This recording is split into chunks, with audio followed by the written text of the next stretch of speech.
Hi students, today's topic is calculations based on mass volume relations and vice versa, which is a part of class 11 stoichiometry.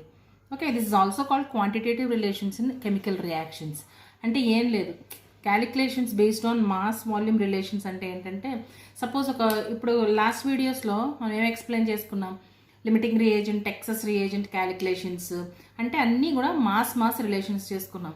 And starting వీడియోలో చెప్పుకుంది ఏంటి, we have interpretations like mass volume okay, like this we have these type of chemical interpretations regarding chemical reactions. Suppose ఒక chemical reaction తీసుకున్నాం అనుకోండి, దాంట్లో A B అనేవి reactants, మనకి CD అనేవి products అనుకుంటే మాస్లో మనకి రియాక్టెంట్స్ ఉంటాయన్నమాట. లైక్ ఇన్ని గ్రామ్స్ ఆఫ్ ఒక రియాక్టెంట్ తీసుకున్నాం, ఇన్ని అమౌంట్ తీసుకున్నాం అట్లా ఇస్తారు. సో దాని నుంచి మనం ప్రొడక్ట్లో ఫామ్ అయ్యే ఎనీ సిఆర్డి ఎనీథింగ్ దాన్ని వాల్యూమ్ నెంబర్ అని చెప్పాలన్నమాట. సపోజ్ చూడండి, మనకి కొన్ని రియాక్టెంట్స్ రియాక్ట్ అయ్యి మనకి కార్బన్ డైఆక్సైడ్, గ్యాసెస్ ఇలాంటి అన్నింటిని మనకి ఎవాల్వ్ చేస్తాయి కదా. సో లిక్విడ్ అవ్వచ్చు, గ్యాస్ అవ్వచ్చు, మనకి వాల్యూమ్స్లో ఫామ్ అవుతాయి. సో అప్పుడు వాటిని మనం వాల్యూమ్లో వాళ్ళకి రిప్రజెంట్ చేయాలి. In the same way vice versa ఏంటంటే టేకెన్ యాజ్ వాల్యూమ్ అంటే ఇన్ని లీటర్స్ తీసుకున్నాం, ఇన్ని ఎంఎల్ తీసుకున్నాం, దాని నుంచి మనకి ఎంత ప్రొడక్ట్ ఫామ్ అయింది అది మనం మాస్లో ప్రిడిక్ట్ చేయాలన్నమాట.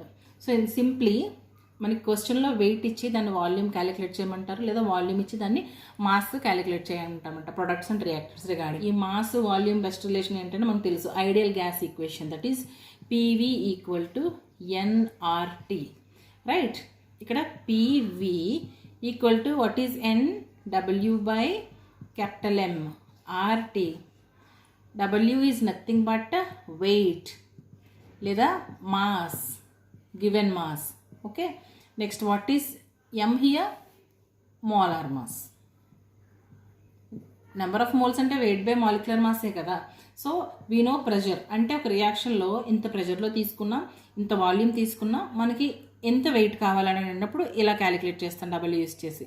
ఓకే, అలా కాకుండా మనకి ఇంత వెయిట్ ఉంది, దాని నుంచి ఎంత వాల్యూమ్ వచ్చింది అని క్యాలిక్యులేట్ చేసేప్పుడు, లేదా దీని నుంచి ప్రెషర్ కూడా మనం క్యాలిక్యులేట్ చేయొచ్చు అనమాట. Okay, here P is pressure, V is volume, W is mass or amount or weight of any reactant, and m is molar mass, that substance. Next r is gas constant, we know gas constant. So ఇక్కడ ఎప్పుడు కూడా ఈ ఈక్వేషన్స్లో రిలేషన్స్లో మనం థర్మోడైనమిక్స్లో చెప్పుకున్నప్పుడు joules and kilo joules క్యాలరీస్లో తీసుకుంటాం కదా are value. ఇక్కడ దేంట్లో తీసుకోవాలంటే లీటర్ అట్మాస్ఫియర్లో తీసుకోవాలి, ఎందుకంటే we're calculating volume, right. 0.0821 litre atmosphere per mole K. This is the R value. First example is, what quantity of copper oxide will react with 2.80 liters of hydrogen at NTP? What is NTP here? Normal temperature and pressure.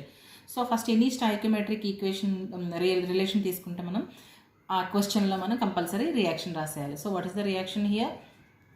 CuO plus it will react with H2. So H2 gives raised to, this will give copper solid plus H2O.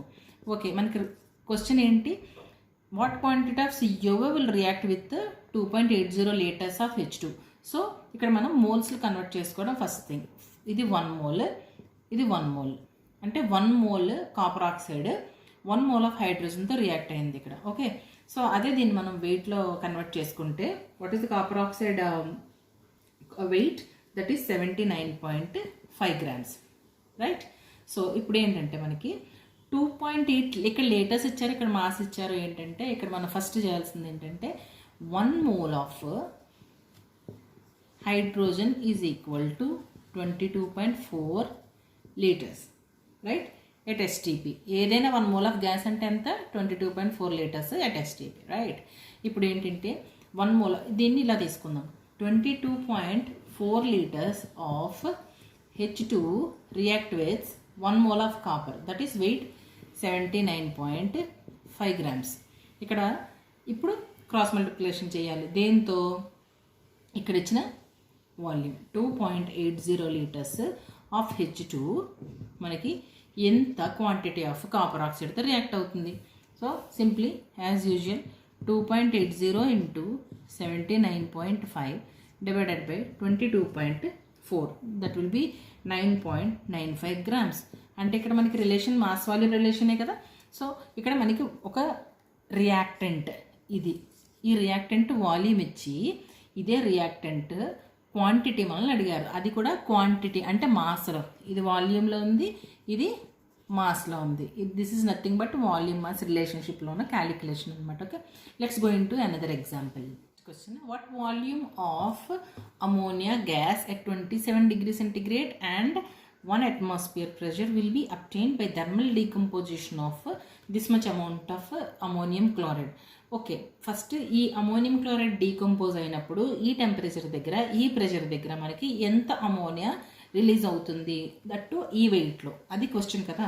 So first as usual question equation రాద్దాం. What is the equation here? Decomposition reaction, that is NH4Cl ఎలా decompose అవుతుంది మనకి? NH3 gas plus HCl gas.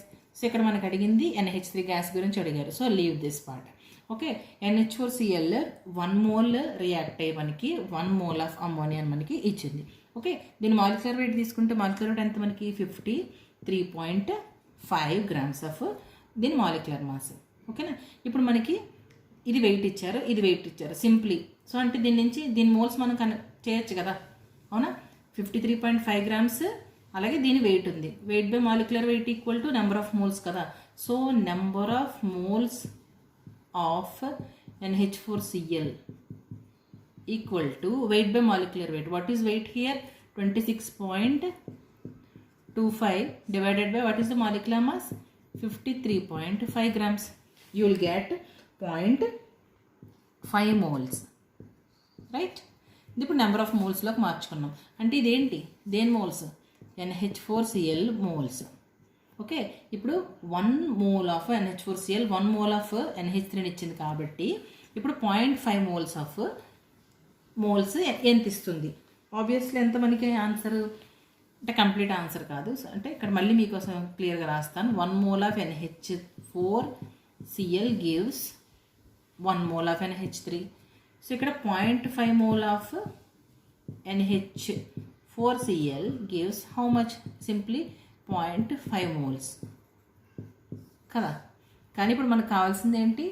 ఈ ammonia volume.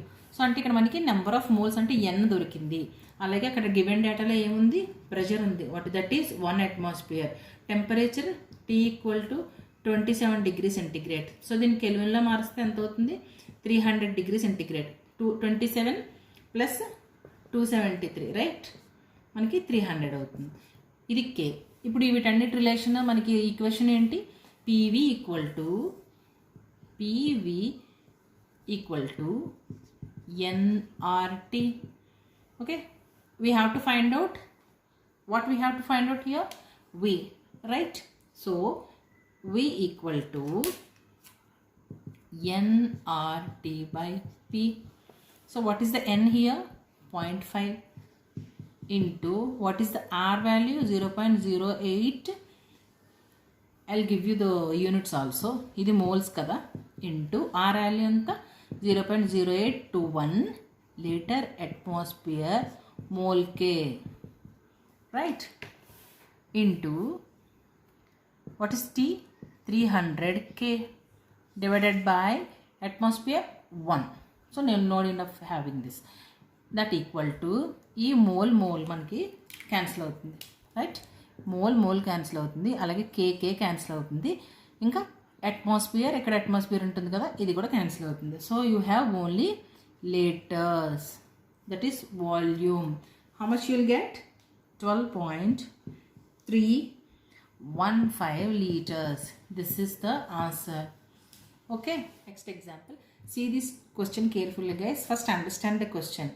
Okay, 5 grams of K2SO4 is dissolved in 250 ml of solution. అంటే K2SO4 solution చేశారు. Okay, అది 250 ml ఉంది. So how many ml of this solution should be used so that 1.2 grams of barium sulfate may be precipitated from BaCl2 solution. అంటే ఇక్కడ మనకి BaSO4 precipitation form అవుతుంది. దేని నుంచి? BaCl2 నుంచి అండ్ K2SO4 నుంచి. First right down the reaction. What is the reaction here? BaCl2 plus K2SO4 okay, ఈ రెండింటి నుంచి మనకి ఏం ఫామ్ అయింది? BaSO4, barium sulphate, BaSO4. What is the remaining? 2KCl, right? ఇప్పుడు ఇది రియాక్షన్. సో దీనికి మనకి ఏమి ఇచ్చారు? ఇది 5 grams అని గివెన్ డేటాలో ఇచ్చారు. ఓకే, మన క్వశ్చన్లో. నెక్స్ట్ ఇది దీని వెయిట్ కూడా ఉంది. ఏంటది? 1.2 grams, రైట్? యాక్చువల్గా మోల్స్ తీసుకుంటే మనం ఇది 1 mole, ఇది 1 mole, ఇది 1 mole ఉంది, రైట్? అలాగే ఇక్కడ మనకి వెయిట్ BaSO4 ఇచ్చారు, రైట్? 1.2 gram. ఈ K2SO4 మనం ఎందులో అయితే డిజాల్వ్ చేస్తున్నామో ఆ solution 1.2 gram of barium sulphate precipitate అవ్వడానికి ఎంత సొల్యూషన్ తీసుకోవాలి, దాని నుంచి ఎంత సొల్యూషన్ మనం తీసుకుంటే ఇన్ని గ్రామ్స్ ఆఫ్ BaSO4 మనకి ప్రెసిపిటేట్ అవుతుంది. సో అప్పుడు దీని నుంచి మనం ఎలా క్యాలిక్యులేట్ చేయాలంటే, సపోజ్ దీని వెయిట్ ఎంత అవుతుంది? మాలిక్యులర్ మాస్ 174 grams, అంతే కదా? 2 × 39 + 32 + 4 × 16, 64, టోటలీ 175 గాట్. BaSO4కి 137, 32 + 64, యూ విల్ గెట్ 233 grams. ఇవి మాలిక్యులర్ మాస్. అంటే మనకి 174 grams ఆఫ్ K2SO4 నుంచి 233 grams ఆఫ్ BaSO4 వచ్చింది. అంటే ఇప్పుడు దీన్ని ఎలా రాసుకోవాలంటే 233 grams of BaSO4 is obtained by, లేదా obtained from, you can say from 174 grams of K2SO4. సో ఇంతవరకు మనం ఎలా రాసుకున్నాం? ఇది వరకు ఎగ్జాంపుల్స్లో this gives this much, this gives this much అలా రాసుకున్నాం కదా. అది మన చిన్న IQ యూజ్ చేయాలంటే అంతే. అంటే ఇక్కడ దేని వెయిట్ ఇచ్చాడో దాన్ని బట్టి మనం ఈ మల్టిప్లికేషన్స్ అనేవి చేసుకోవాలి. సో ఇక్కడ ఈ మనకి ప్రొడక్ట్ వెయిట్ ఇచ్చాడు కాబట్టి సో ఇటు నుంచి తీసుకున్నాం అనమాట. 233 grams of BaSO4, 170 grams of 4 grams of K2SO4 form అయితే ఇప్పుడు 1.2 grams of BaSO4 is obtained from how much? Okay, this will gives 1.2 × 174 divided by 233. You'll have 0.8961 grams. Grams of what? K2SO4. ఇప్పుడు K2SO4 wait వచ్చింది. దేనికి? వాళ్ళు ఇచ్చిన wait BaSO4 వెయిట్కి ఎంత grams of H2SO4 మనకి K2SO4 use అవుతుంది. సో ఈ గ్రామ్స్ని మనం ఏం చేయాలి? ఇప్పుడు వాల్యూమ్ కదా మనకు కావాల్సింది. అందుకని ఏం చేయాలంటే ఎంత ఇచ్చారు దీని వెయిట్? మనకి 5 grams of K2SO4. So 5 grams of K2SO4 is present in 250 ml. Is in, you can say is in 250 ml solution కదా. సో ఇప్పుడు ఇంత వెయిట్ ఆఫ్ K2SO4 మనకి ఎంత mlలో ఉంది? ఎంత mlలో ఉంది? Again cross multiplication. You will have 0.8961 into 250 by 5. You will get 44.8 ml. Okay, this is the answer. See guys, how we are calculating? It is very easy. But ఇప్పుడు thermodynamics లాగా మీకు fixed rules కానీ fixed equations కానీ ఉండవు దీంట్లో. But ఏంటంటే క్వశ్చన్ని క్లియర్గా అర్థం చేసుకుని దేని వెయిట్ ఇచ్చారు, దేని వాల్యూమ్ ఇచ్చారు, మన ఏమి క్యాలిక్యులేట్ చేయమంటున్నారని క్లియర్గా చూసుకుంటే మీరు చాలా ఈజీగా చేయొచ్చు. ఇందులో ఫార్ములాస్ ఏమి ఉండవు, చిన్న IQ యూజ్ చేసి మనం చేసేయచ్చు. Okay, hope you understand this guys. Thanks for watching. Please subscribe my channel if you like it.